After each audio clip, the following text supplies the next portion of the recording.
العالمين والصلاة والسلام على أشرف الأنبياء والمرسلين سيدنا مولانا محمد وعلى آله وصحبه أجمعين.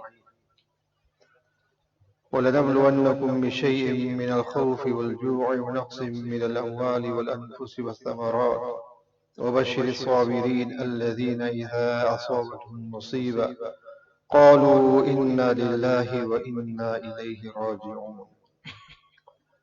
وقال النبي صلى الله تعالى عليه وسلم: إن لله ما أخذ وما أعطى وكل عنده بأجل مسمى فلتصبر ولتحتسب فاصبر ولتحتسب.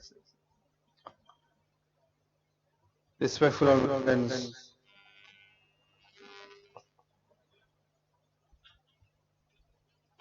the topic and the subject that I'm about to mention with regards to this verse recited to you, I've mentioned on various occasions, and on those occasions it was more to give condolences and to ease the pain of others. Today's majlis and this was is more directed for myself. Allah subhanahu wa ta'ala has created a nizam in this world,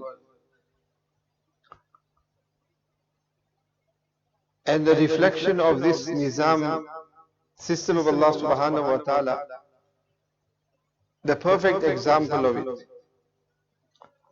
is something that I witnessed early this morning.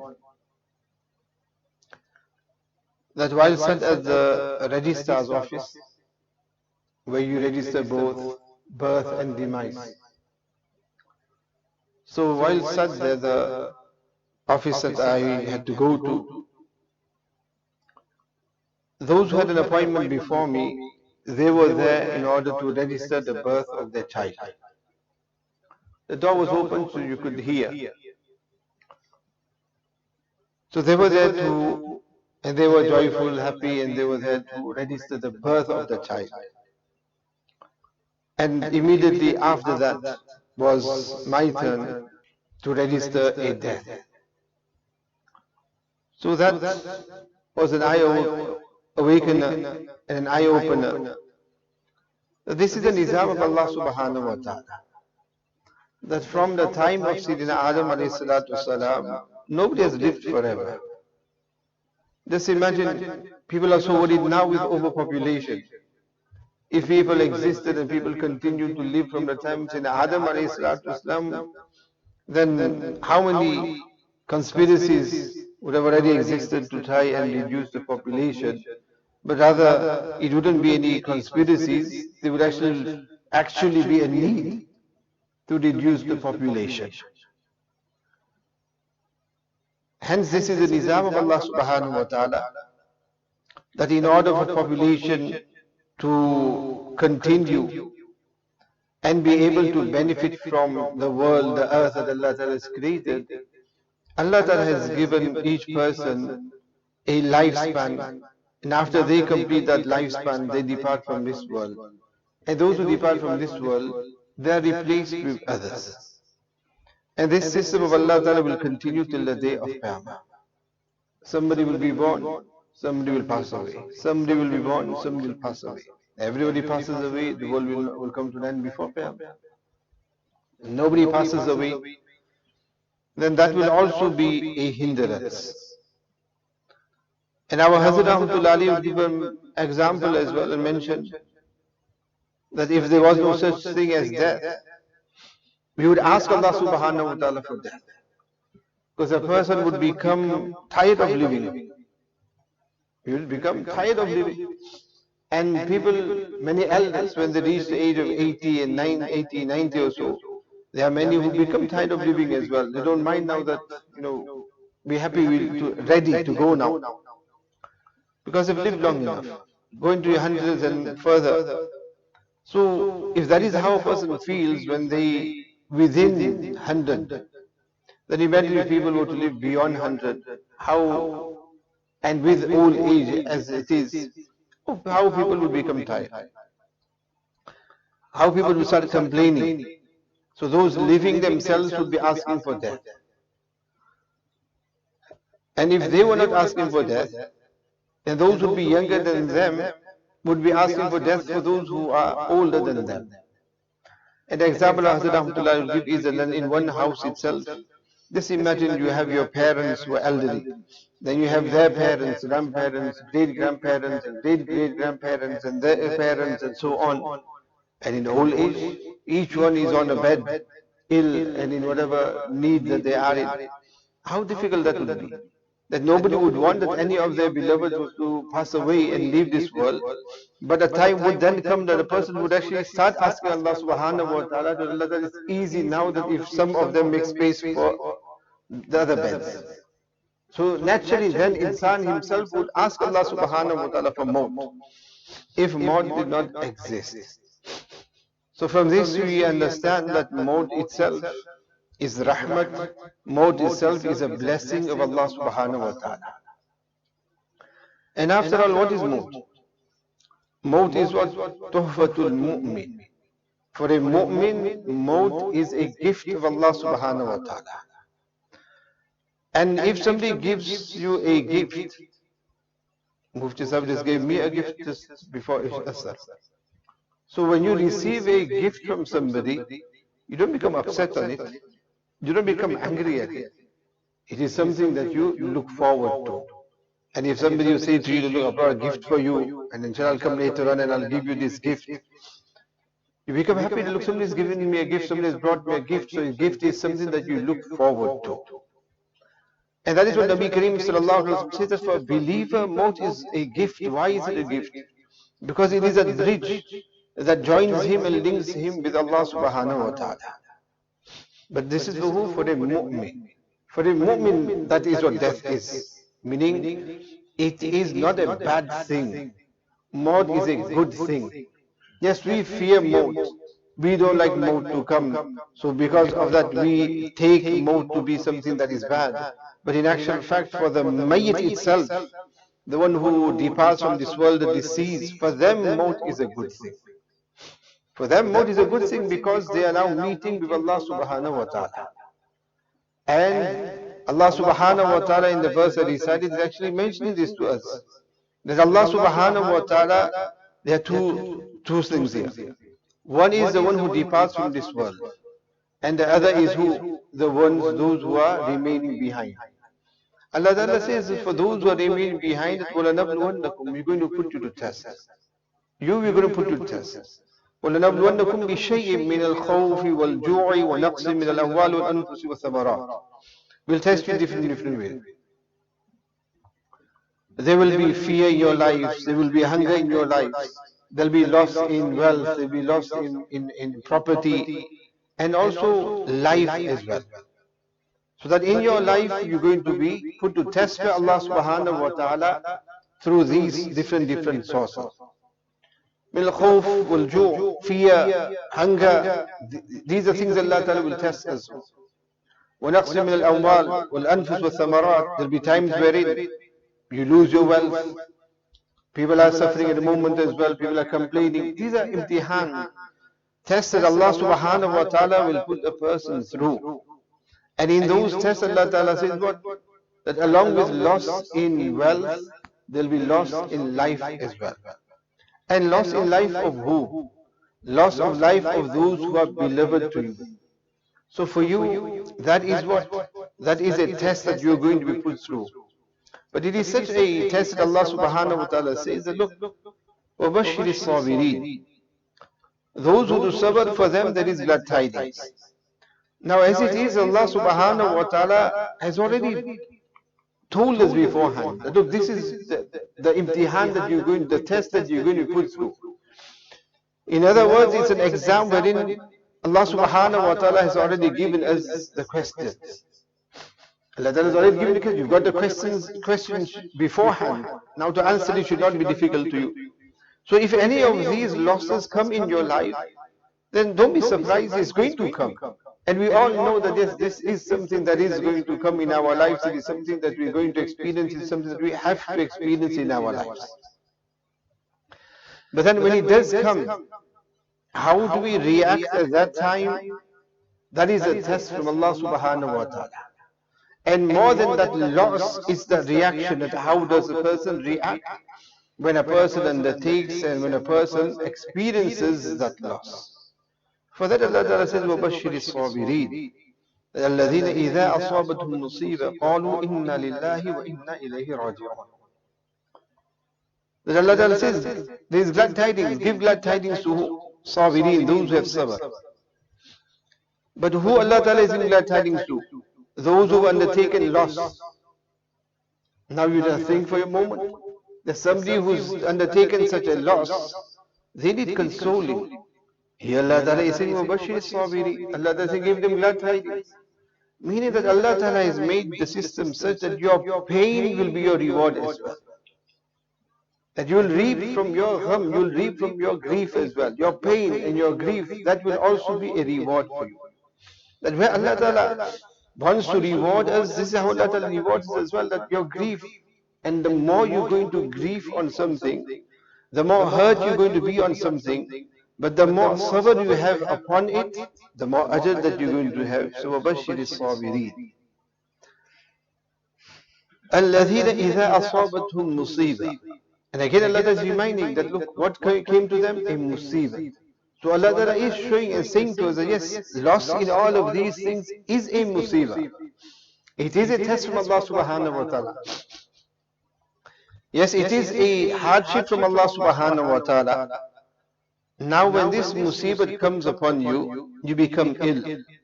You have a headache, for instance. What do? You take a pill, and that medicine will ease the pain that you intake, the painkiller or whatever, paracetamol or so. And the pill here for that musibah is what? Those who say, Inna lillahi wa inna ilayhi raji'un. That is the pill. That is the pill, because the purpose of that medicine is that you take the medicine, it eases your illness, it eases your pain. And here Allah Ta'ala says that if you want that the pain and the grief that you have, that should be eased. Then say and remind yourself that Inna lillahi wa inna ilayhi raji'un. That indeed we belong to Allah subhanahu wa ta'ala, and to Allah subhanahu wa ta'ala are we going to return. So when we belong to Allah subhanahu wa ta'ala, we have to understand that we're going to return to Allah subhanahu wa ta'ala as well.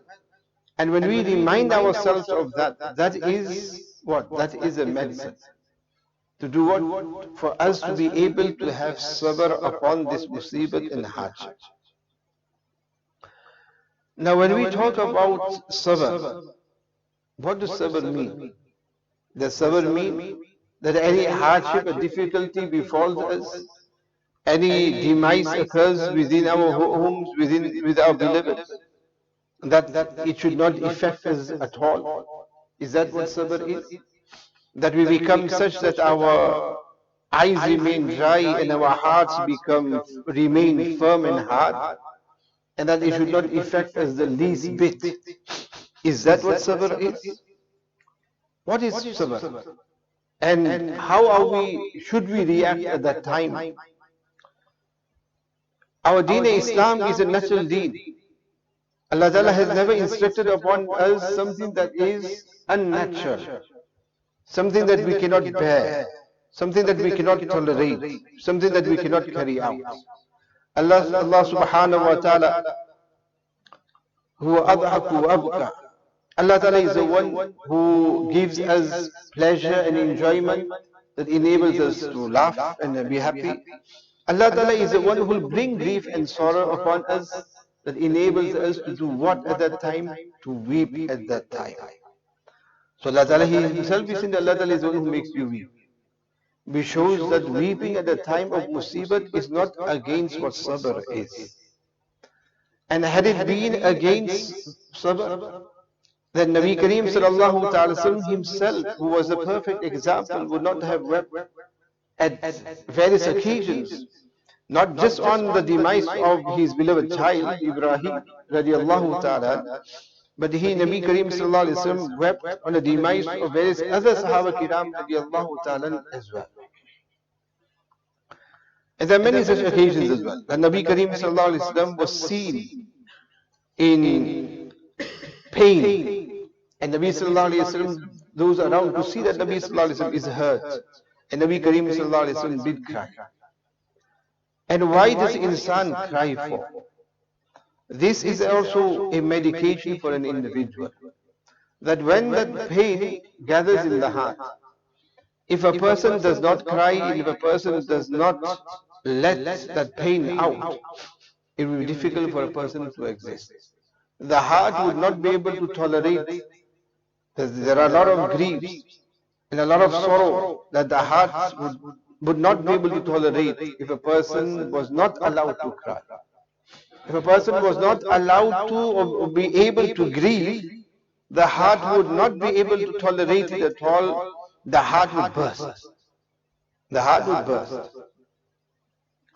Maybe in life, we may not have experienced that type of grief until that sort of grief does come, that you understand the intensity of that type of gham and that type of grief. And when a person does experience that intensity of gham, grief and sorrow, that's when you understand that why Allah Ta'ala has allowed us to weep and cry, and what is the hikmah behind it. And Nabi Kareem sallallahu alaihi wasallam wept as well. Weeping, crying and feeling the pain, this is not against what sabr is. But Allah Ta'ala is saying, وَبَشِّرِ الصَّابِرِينَ. This is not against having sabr. Not having sabr is that when a person is not willing to accept the will of Allah subhanahu wa ta'ala, that a person just says with the tongue, Inna lillahi, inna lillahi, inna lillahi, just saying with the tongue, Inna lillahi wa inna ilaihi raji'un. But we do not really accept that.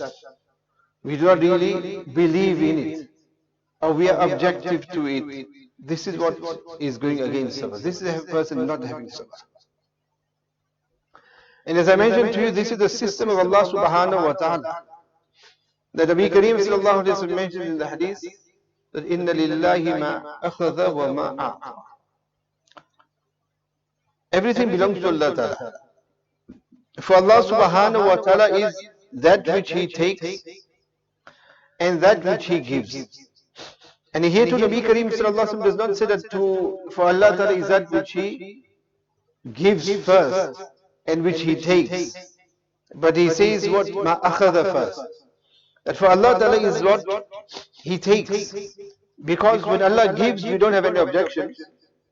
Oh, why did Allah Ta'ala give me a child? Why did Allah Ta'ala give me parents for? Why did Allah Ta'ala give me this? Why did Allah Ta'ala give me that? So we have no complaints when Allah Ta'ala gives.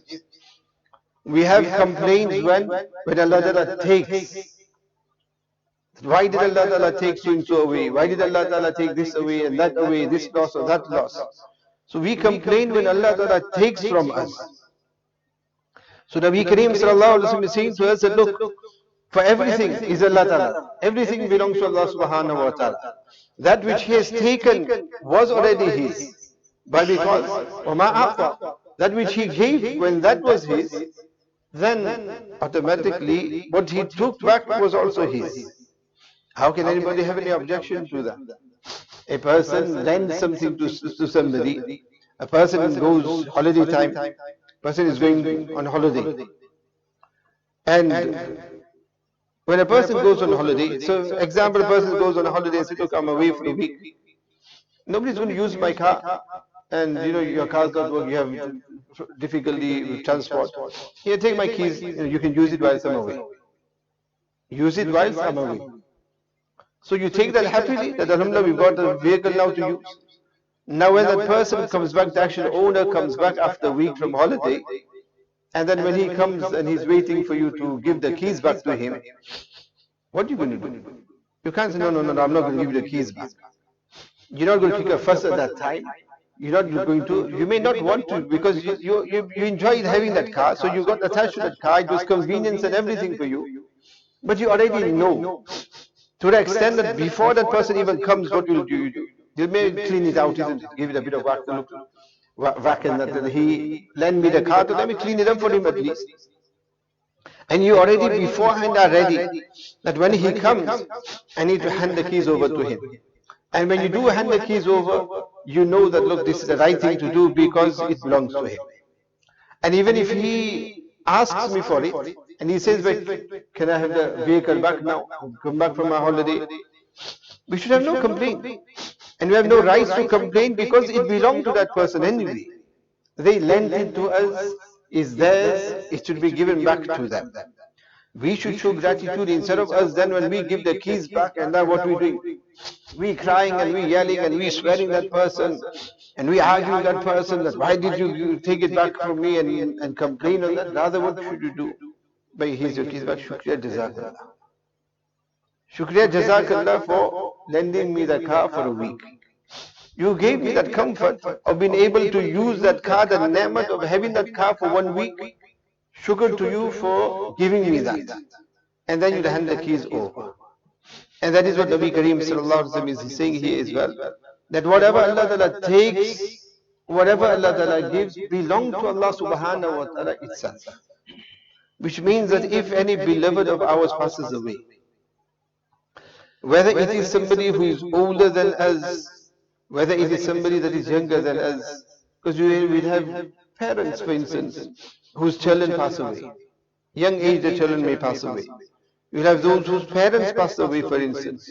So whatever level, whatever age person passes away, instead of us complaining at that time that why they've passed away, it's a case of at least Allah Ta'ala gave them to us for that period of time. But they belong to Allah subhanahu wa ta'ala. Allah Ta'ala chose to bring them back to Him. So everything, وَكُلٌّ إِنْدَهُ بِأَجَلٍ مُسَمَّى. Allah Ta'ala says that just every product we have comes with an expiry date. Similarly, and this goes back to what I mentioned in the beginning. This is the nizam of Allah, the system of Allah subhanahu wa ta'ala. Everybody was to just live, period. Then it will be difficult for the functioning of this earth. But Allah subhanahu wa ta'ala has given a time limit on every person. Nobody passes away before their time and nobody lives beyond their time. That does not happen at all. بِأَجَلٍ مُسَمَّى. Each one has come with a destiny. You have a DOB, you have a DOD as well. It says that we know our DOB, date of birth, but we do not know our date of death. But each one has come with their date of death. And when that date arrives, that is why, because Allah Ta'ala has already fixed that this is the date wherein ma akhadha. This is the date wherein now that I'm going to take back what I had given you. And when I take back what I have given you, then فَلْتَصْبِرْ وَلْتَحْتَصِبْ. Don't complain upon it. Don't complain upon it. But have sabr. Why Allah Ta'ala is saying sabr? Allah Ta'ala doesn't even need to say to us have sabr, because Allah Ta'ala can say, well, after all I gave it to you, it's mine anyway, so you have to give it back to me. So just face the fact and get on with it, live with it, isn't it? It's my car anyway, so you give it to me, stop crying about it. But Allah Ta'ala is not saying that, because Allah Ta'ala knows the insan. Allah Ta'ala has created it. This is a Khaliq Malik. He's Arhamur Rahimeen. Allah Ta'ala knows that in that 1 week you became attached to that car.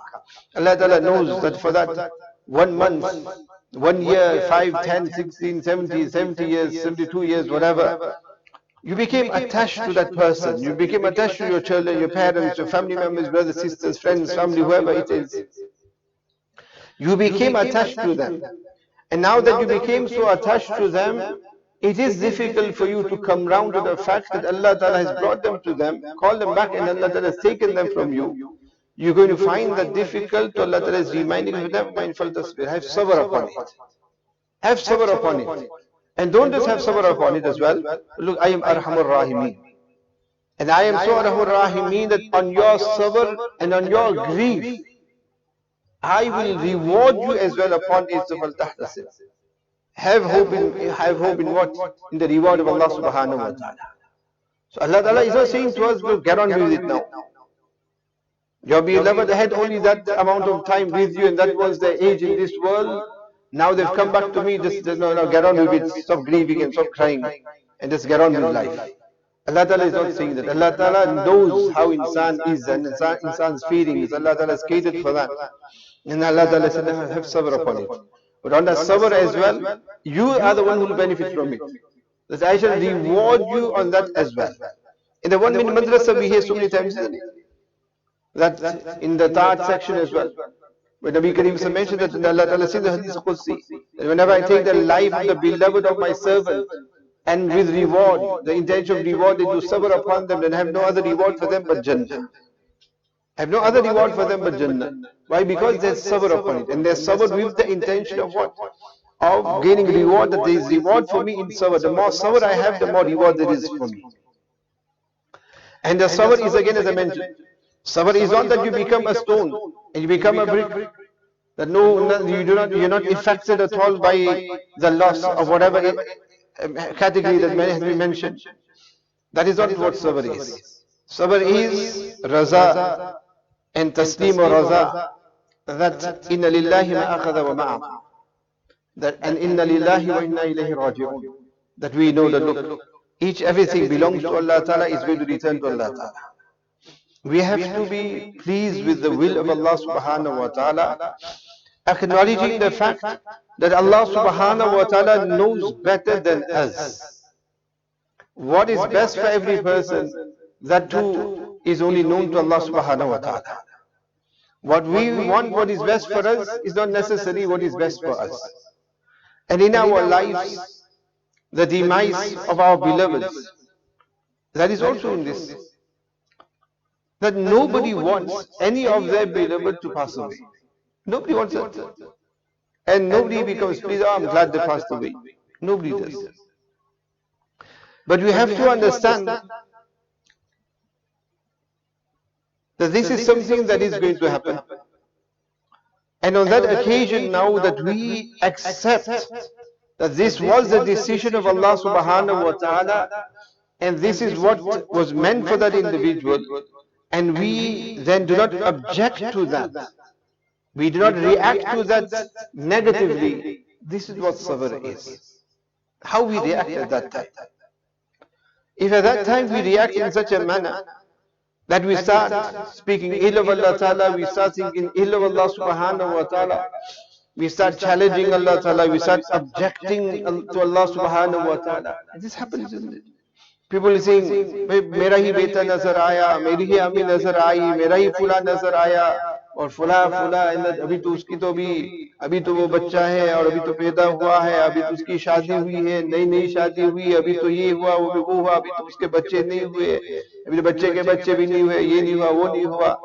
When we start in that manner, mean that we start complaining to Allah Subhanahu wa Ta'ala, that Allah, he was still a child, she was still a child, Allah, she was still young, she never even got married as yet, she never even lived this world, she never even saw the world as yet, they never had children yet, or they were still waiting for children, or they just newly got married.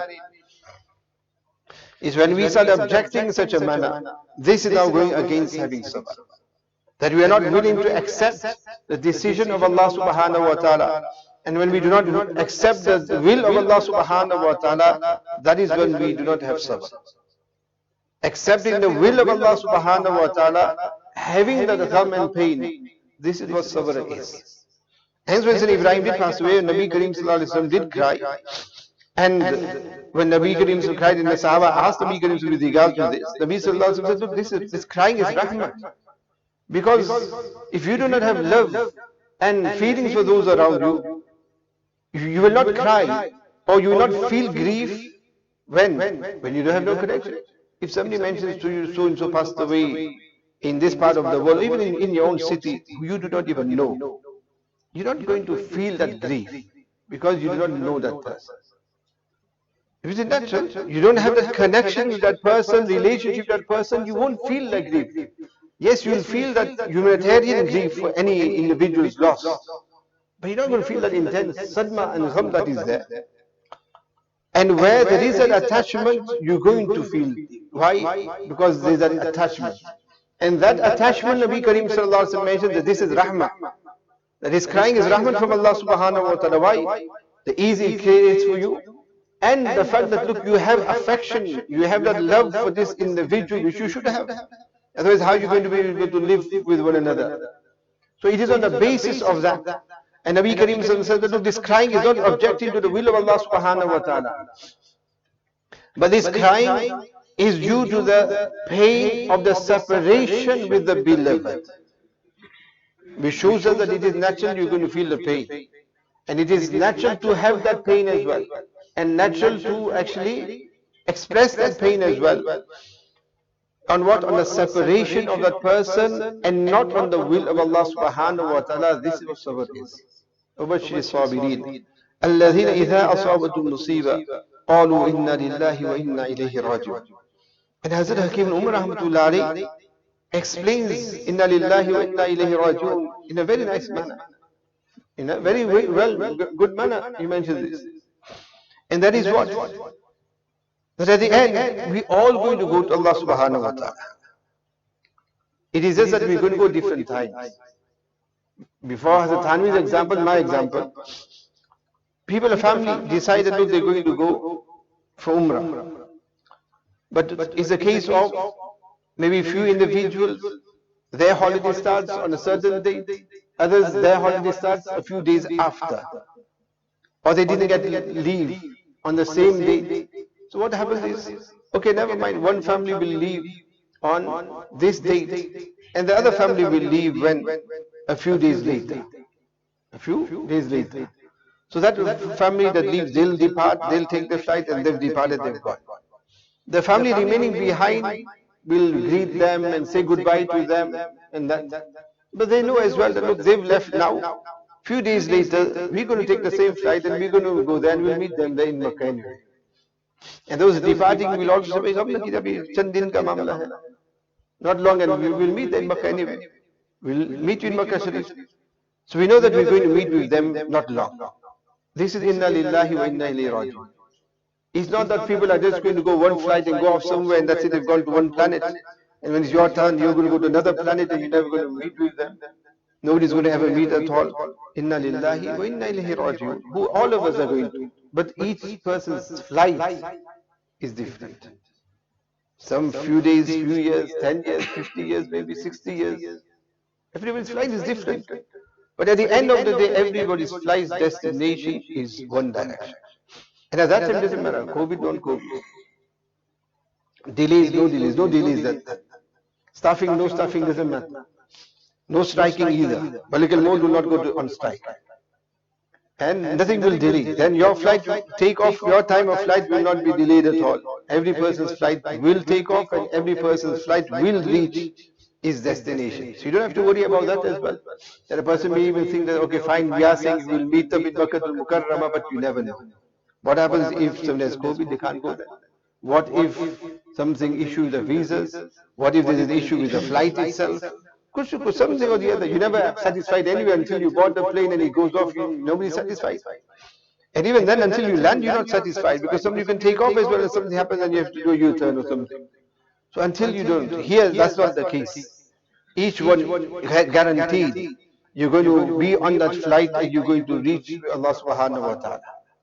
So example Hazrat Hakim Rahmatullah gives is that a person has a set of plates, cutlery, and they put those cutlery on a certain level on the shelves. And the owner of the cutlery says to his worker, that look, from this set of cutlery, take one plate, one dish, or one cup and saucer, and put that onto the top shelf. When he tells his worker to put it on the top shelf, the worker who works for him has no right to object and ask, why should I break the set up for? Why not just keep it all together on one shelf? Why should I take it and put it on the shelf above for? Why not just leave it as it is for? He said, look, he's got no rights to object. Why? It doesn't belong to him. It belongs to the owner. And when it belongs to the owner can put what is his wherever he wants to. Nobody can object to him. Why did you put it from the lower shelf to the higher shelf? No objection there, that's what.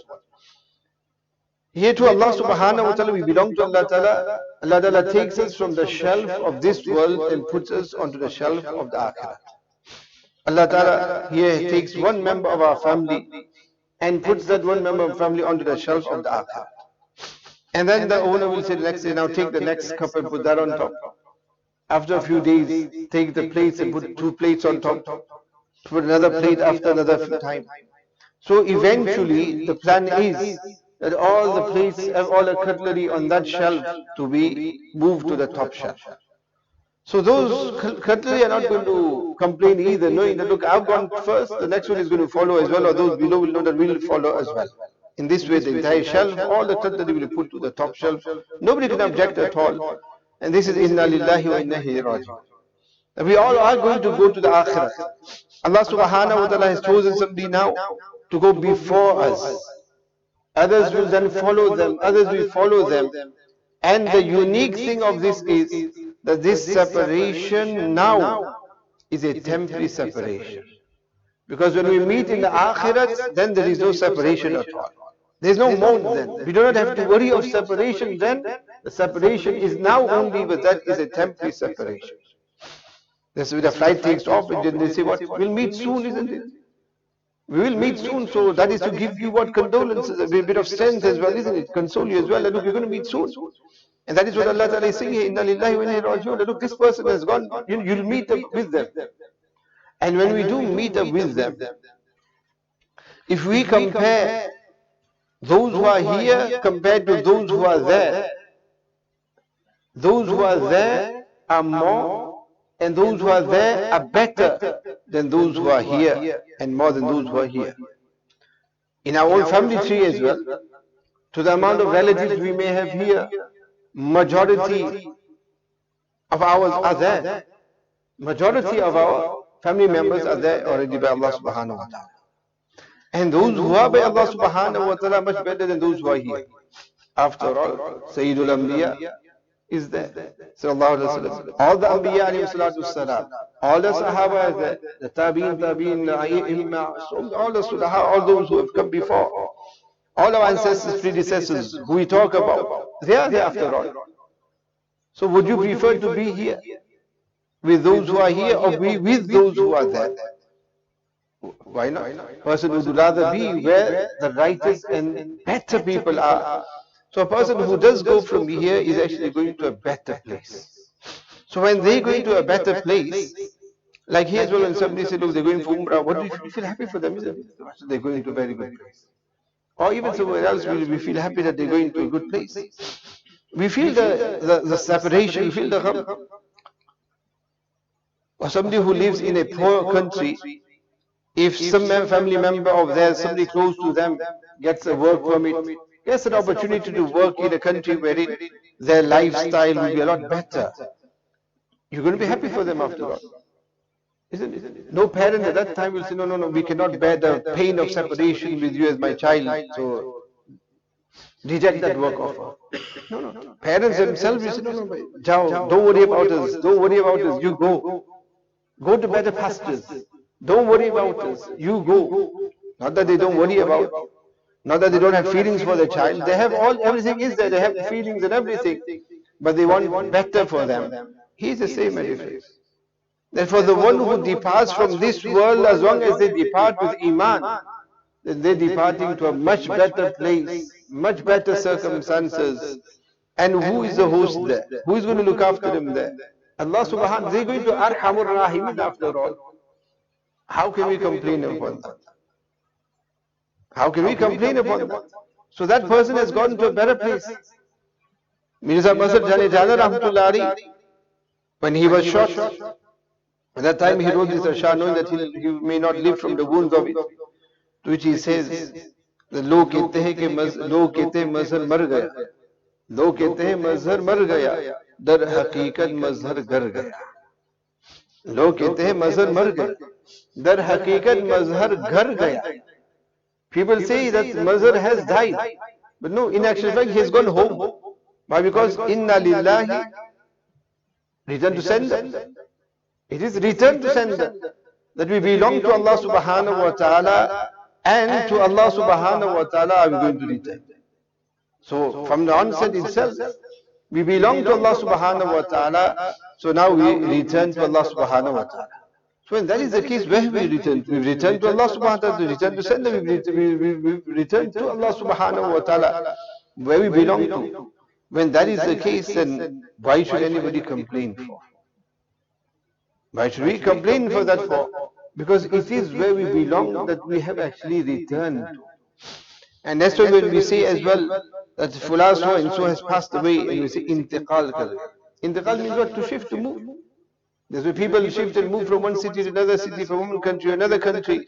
That's all that is happening here, is that a person now moves from the abode of this world to the abode of the hereafter.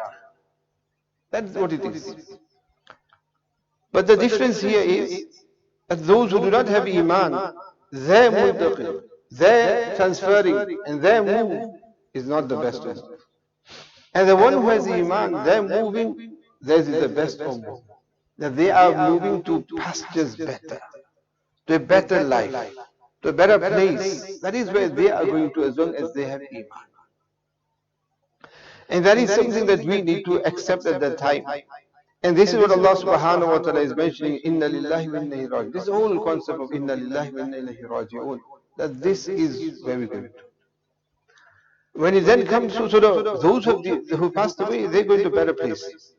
And when, with regards to those who have remained behind, with regards to their situation, their circumstances, in regard to their plight, therefore them is a case of understanding at this time that we desire what?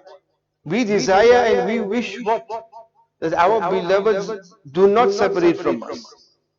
Now they remain with us all the time. But there is going to be a limit to that, as I mentioned to you, isn't it? When those elders, when they do reach 100, over 100, 120 and 150, the clock is still click, is still going on, and is now reaching old age 200. And when they reach 200, and their children are not going to be any younger as well, isn't it?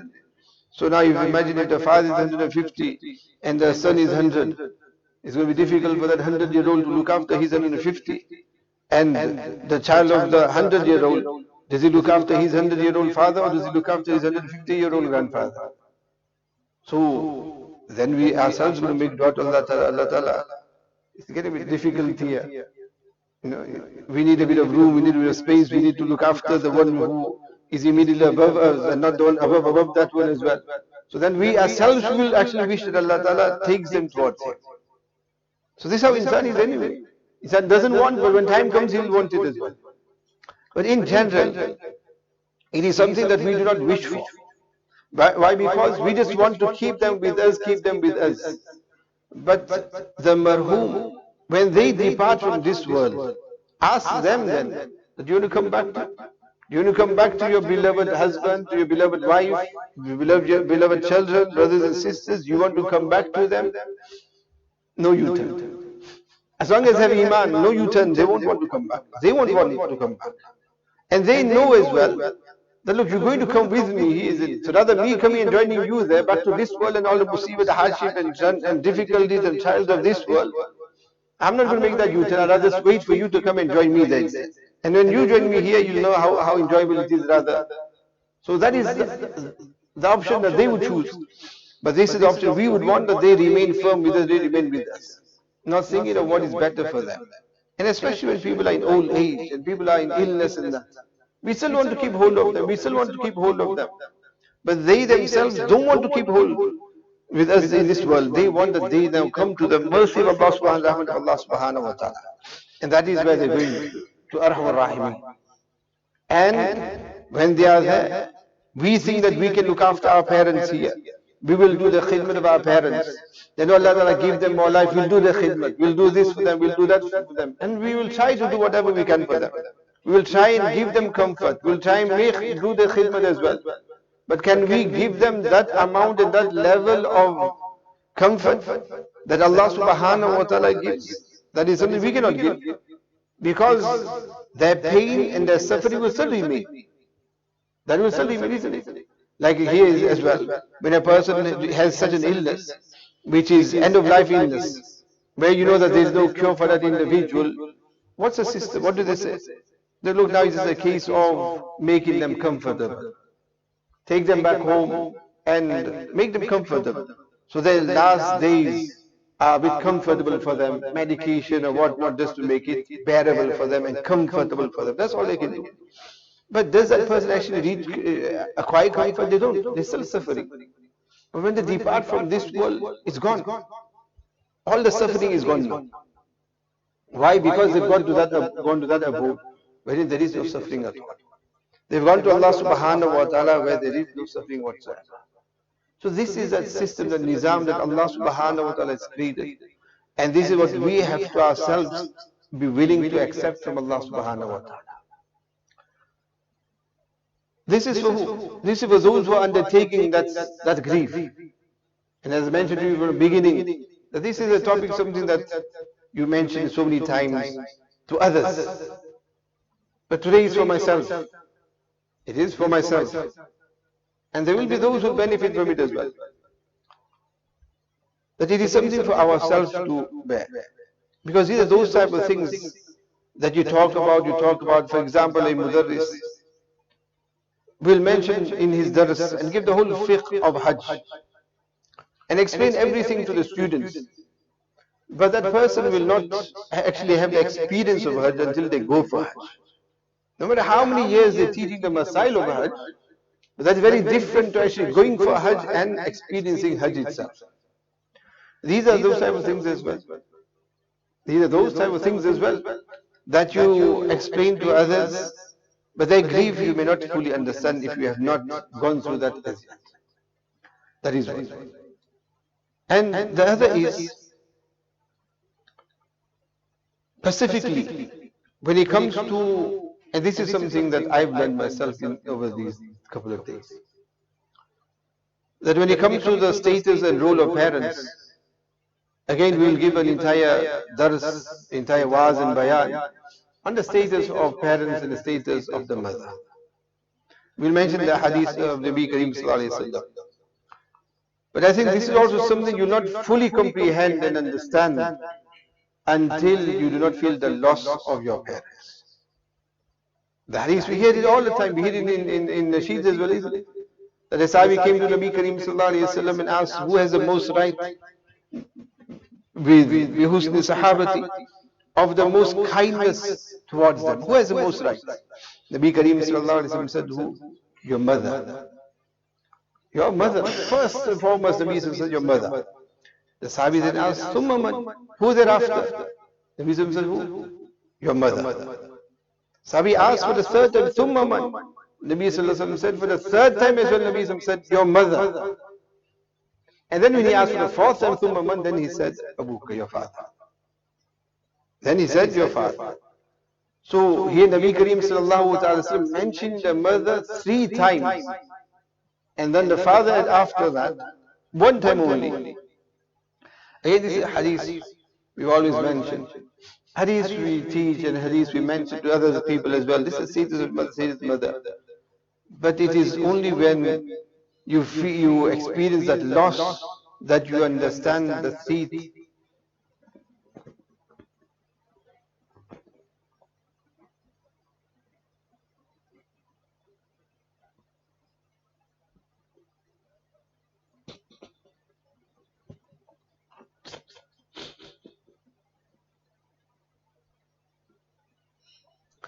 Do you fully understand the 3 times the Nabi Kareem Sallallahu Alaihi Wasallam mentions mother? These bonds, the bond between children and parents is one bond that can never be replicated. It can never be substituted, replaced, fulfilled by any person at all. It is a unique bond. It is a unique bond. There is no example to that bond at all in this world. And from as well, that bond between the mother and the child and the mother, this is also something that you'll never find anywhere at all. It is something that lives on. It is something that lives on. Hence, every person whose parents are alive should do qadr of their parents. And especially the mother. Both, after all, both are your Jannah. As I mentioned to you, it is only when you have that loss that you understand these things. So many things we mention, we hear this, we mention it to other people, we hear it from other people as well. And when we hear from people saying that, look, one door of Jannah has closed, one avenue of dua has closed. We say this to people, we mention this to people, but maybe never really hit us. We understand it. Not that we don't understand it, we fully understand it. But we do not experience it. And then when you do experience it, that's when you understand what it means. That yes, in our lives, all the comfort, all the goodness and whatever was running smoothly in our lives. Why was it running so smoothly in our lives? Because of the du'as in the background of our parents. Because the parents' du'as, my dear friends, when it comes to class as well, their dua is khalis. Everybody else, there can always be some gharz, some reason, some matter in mind, something there that they want. Parents dua for their children, no gharz at all. So ikhlas, pure, that is pure dua. That's why those du'as are accepted by Allah Ta'ala. We see the fruits of those du'as because they are pure du'as. And whilst the parents are alive, you are receiving what? You are receiving that pure dua from them. And when they depart from this world, yes, you still will experience the effects of those du'as that they made for you. Because when they make dua for their children, they don't make dua limitedly for them, they make dua for them eternally. So you still get the barakat of that. But you're not going to get that fresh and everything, if something fresh. Parents fresh every day, every moment they're making dua for you, every moment they're making dua for you. And those parents, they're making dua for the children as it is all the time. Then there are times when you are with them, when you visit them, when you're there, then what? Just making dua for the children, and not just the children, but the children, they're making dua for their children, they're making dua for their grandchildren as well, and then the next children and their children, and everybody in that one dua, so many duas on daily basis. Go visit them 10 times and they'll make dua 10 times. Either verbally they'll say it to you or it's there in the heart. Visit them 20 times and they make 20 times dua for you. Imagine how many pure duas you're receiving from your parents. And when they depart from this world, you lose out on that form of dua from them. So that is something that we need to appreciate whilst we have the opportunity to appreciate. And when it comes to maut itself and demise itself, my dear friends, Iman is very important. Because all the bliss of the hereafter is dependent upon Iman, that a person departing from this world should have Iman. And then along with Iman is what? It is our amal, the good deeds that we have done. But whatever good deeds a person does here in this world comes to an end with our Iman, with our death. The good deeds come to an end. That does not continue. And in order for that to continue, we look for avenues of sadaqah jariyah. We look for avenues of sadaqah jariyah. This other day also, I saw this poster of sadaqah jariyah, wherein build a masjid, water wells, water pumps, orphanages, and various different sponsor Hafizahullah, various different places where a person can contribute for sadaqah jariyah. These are the very things, and what we look for these things, isn't it? We look for these opportunities that where we can do something that will give sawab to our beloveds, and that is continuous sawab. And yes, by all means, this is something that we should entertain, we should look at. But something that we do not look at, and is never on that list as well, which is no charge, we don't have to pay for that. From what Nabi mentioned is waladun salih. Is what? The righteous child. That when we do isale sawab for somebody, or sadaqah jariyah for somebody, during these days of Taziyah, various ulama have come and mentioned certain things. One of my colleagues, Mufti Amjad, one point that he mentioned was, he says that for others, when you do isale sawab for somebody, sadaqah jariyah for somebody, you have to make the intention that this is sadaqah for so-and-so. This is isale sawab for so-and-so. But he says that the children, they don't need to make that intention. Because the children, without making the niyat and intention, whatever neki they do, whatever good they do, automatically their parents reap the fruits of it. For others, we have to remember, isn't it? Allah Ta'ala, I'm leaving the intention of sawab for so and so, intention of sawab for so and so, intention of sawab for so and so. You might even forget. You have to make that intention. But when it comes to children, whatever good the children do, automatically by default, their parents get the reward for it. So yes, by all means entertain all the other forms of sadaqah jariyah, but you yourself can be the best form of sadaqah jariyah. By whatever neki, whatever goodness you do, automatically your parents are going to get the reward for it. So if anybody's parents, and when Sayyid Badal Sahib mentioned, that one of his Ustad had mentioned this, person who lives with Iman and righteous children, what more would they want? What more do they want? Iman, that is the most important thing. And if they leave behind righteous children, then their account of good deeds is going to remain for them. And also, for my beloved Marhuma mother, for her, it is through her du'as itself that the academy exists. Du'as of the parents, mother and my father. So it is through their du'as that the academy exists, and the academy itself is sadaqah jariyah for them. And whatever neki and tawfiq Allah Ta'ala may give me, my brother, sister, and our children and other family members, this is what remains, and this will be their legacy. This is the best sadaqah jariyah for them. And same with everybody else as well. That if elders, we who are alive, we are going to do good in our life, we are going to leave behind good people. Those who are alims, for example, those who are going to, even if they're not alims or hufaz, that reward is unimaginable. But if just righteous children, they will continue the legacy of reward for us in the akhirat as well. What more would a person want beyond that? And Alhamdulillah, I'm not going to sit and mention all the virtues of Marhuma as it is. There were many qualities that she had from very young age. Started as a salat, very young age. Those were days when people didn't have ilm, people were not alims and alimas at the time. So, not from that type of background, but Allah Ta'ala from very young age and punctual all towards the end. But one thing for sure was great love for Haramain Sharifain. And Allah Ta'ala accepted that as well. That Allah Ta'ala made it that they were able to spend a lot of time in those areas as well, in the Haramain Sharifain. And there was khususi, very close nisbat with Nabi Kareem Sallallahu Ta'ala Sallam. Very close nisbat with Nabi Kareem Sallallahu Ta'ala Sallam. On many occasions, ziyarat of Nabi Kareem Sallallahu Ta'ala Sallam.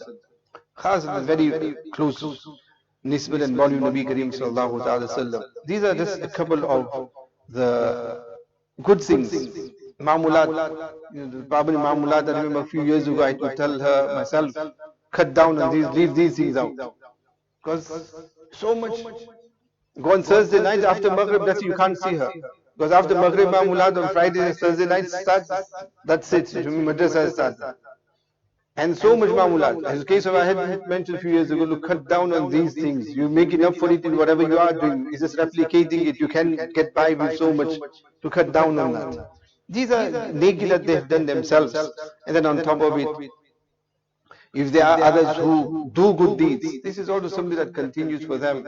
When you know that, look, these are positive signs, then you can just have what more? Ummeed and hope in the mercy of Allah subhanahu wa ta'ala, which makes things better for you. But if a person doesn't do good deeds in their life, doesn't leave behind good children, righteous children, and they depart, that's when you are going to be very concerned that, look, my parents passed away, never had their salah, now what? You will have that gham and fikr, isn't it? And they've left behind children, not even worried about their parents not reading their salah, not worried about anything of deen for that matter. They in trouble, and you just putting them in more trouble. That's where it's difficult. So that's the lesson we need to take, that look, sort our lives out. And sort the lives of our children out as well, so that when we leave with good amal, and when we leave with good amal, at least our children are continuing that for us in the hereafter. Allah Ta'ala grant us all the tawfiq. And Allah Ta'ala grant Marhuma maghfirat. Allah Ta'ala grant her a high and lofty status in Jannatul Firdaus. Allah Ta'ala grant sabr to us all. Allah Ta'ala grant sabr to my respected father as well. Make it easy. 51 years of partnership, of being together day and night.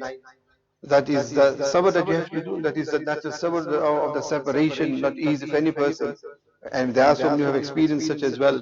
Allah Ta'ala make it easy for him and for everybody else as well. And my request to everyone is, on your own, whenever you can, at least whatever you can do in form of dua and sadaqah jariyah for my mother as well. Nothing at all, comes to minimum. Just these Surah Ikhlas 3 times, and that is something each person can do. That is minimum request. No obligation either. You don't need to come and tell me as well what you've done or how much you've done. Your own accord, on your own amount, whenever you can do something for her. Allah subhanahu wa ta'ala accept her, and Allah ta'ala accept us all as well. ربنا تقبل منا إنك أنت السميع العليم وتب علينا إنك أنت التواب الرحيم. سبحان ربك رب العزة عما يصفون وسلام على المرسلين والحمد لله رب العالمين.